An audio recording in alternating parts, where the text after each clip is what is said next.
Rating agency एस&पी ने कहा है कि आर्थिक चुनौतियों से निपटने के लिए भारत के पास पर्याप्त विदेशी मुद्रा भंडार है। एजेंसी का कहना है कि इस साल के अंत तक भारत का विदेशी मुद्रा भंडार रिकवर होकर 600 अरब डॉलर पहुंचने का अनुमान है। फिलहाल विदेशी मुद्रा भंडार 570 अरब डॉलर के करीब है। एस&पी ने 2022-23 के दौरान भारत में महंगाई के अनुमान में 50 बेसिस पॉइंट की बढ़ोतरी की है और पूरे वित्त वर्ष के दौरान औसत महंगाई 6.8% रहने का अनुमान लगाया, यानी कि आरबीआई का जो सहनीय स्तर है 6%, उससे ऊपर रहेगी औसत महंगाई पूरे साल।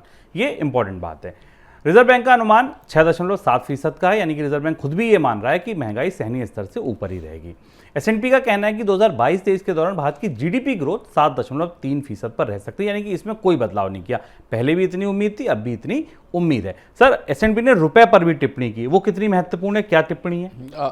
शुभम, एस&पी के एक अधिकारी का यह बयान है और टिप्पणी है जो आज प्रमुखता से सारी जगह रिपोर्ट हुई है एक कार्यक्रम में। एस&पी की आधिकारिक रिपोर्ट नहीं है। मैं एस&पी की स्टैंडर्ड एंड पुअर की इस टिप्पणी को क्यों इतना महत्व दिया जा रहा है उसको समझना इसलिए ज़रूरी है कि स्टैंडर्ड एंड पुअर और मूडीज़, ये दो ऐसी एजेंसियां हैं जो किसी भी देश की सॉवरेन अर्थव्यवस्था की या देश की अर्थव्यवस्था की रेटिंग करती हैं। और फिलहाल मूडीज़ और एस&पी ने अपने पिछले दिनों में भारत की रेटिंग के बेंचमार्क में कोई बड़ा बदलाव नहीं किया है और लगातार वो निरंतर वहीं उसी स्तर पर है। हालांकि वो रेटिंग नीचे है, सामान्य से खराब है, सामान्य से थोड़ी कमज़ोर है।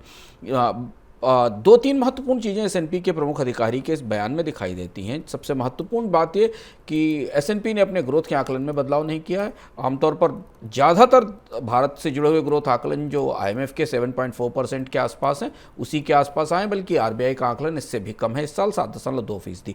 पर यहाँ एक महत्वपूर्ण बात एस&पी ने अपने के अधिकारी ने कही है कि अगले साल भारत की आर्थिक विकास दर 6.5% रहेगी, यानी इस साल से काफ़ी कम रहेगी। अब सारी चर्चा शुभम इस साल की आर्थिक विकास दर पर नहीं बल्कि अगले साल की आर्थिक विकास दर पर केंद्रित हो रही, क्योंकि अगले 6 महीने के बाद हम अगले साल की तैयारियों की तरफ जाएंगे। तो ये देखा जा रहा है कि जब ये पूरा का पूरा कोविड का असर और रिकवरी का असर ये सब निकल कर इस साल यानी मार्च 2023 तक समाप्त हो जाएगा और तब भारतीय अर्थव्यवस्था के वास्तविक आकलन हमारे सामने शुरू होंगे। तो ये हमें ध्यान रखना ज़रूरी है। बराबर इस साल की चर्चाओं में लगातार ये समझना जरूरी है कि अगले साल यानी 23-24 की अर्थव्यवस्था की आर्थिक विकास दर 7% से नीचे रहने की बात एस&पी ने भी कही और IMF ने भी कही है। विदेशी मुद्रा भंडार में हमने 8 जुलाई से लेकर 12 अगस्त के बीच में करीब 10 बिलियन डॉलर की गिरावट देखी है। 580 बिलियन से 570 बिलियन के आसपास की गिरावट आई है। एस&पी का कहना है कि आने वाले समय में इस विदेशी मुद्रा भंडार में थोड़ी बढ़ोतरी दिखाई देगी। कैसे दिखाई देगी इसका भी विस्तृत जानकारी हमारे स्टैंडर्ड एंड पुअर की तरफ से नहीं आई है, लेकिन ऐसा माना जा रहा है कि यदि अंतर्राष्ट्रीय बाजार में महंगाई में, कच्चे तेल की महंगाई में, कमोडिटीज़ में कमी होती है और भारत को के आयात के बिल में कुछ कमी होती है तो इसमें गिरावट दिखेगी। रुपए को लेकर सबसे महत्वपूर्ण बात है, एस&पी ने अपनी इस चर्चा में रुपए का स्तर 80 और 80 के आसपास और उससे ऊपर बताया है। यानी जिस डायरेक्शन में लगातार भारतीय अर्थव्यवस्था से जुड़े हुए आकलन आ रहे हैं उसमें रुपए की कमजोरी और महंगाई के बढ़ते जाने के दो आकलन मौजूद हैं। जो रिजर्व बैंक कह रहा है उसी बात को अंतर्राष्ट्रीय एजेंसियां भी एक तरह से समर्थन दे रही हैं और संकेत दे रही हैं।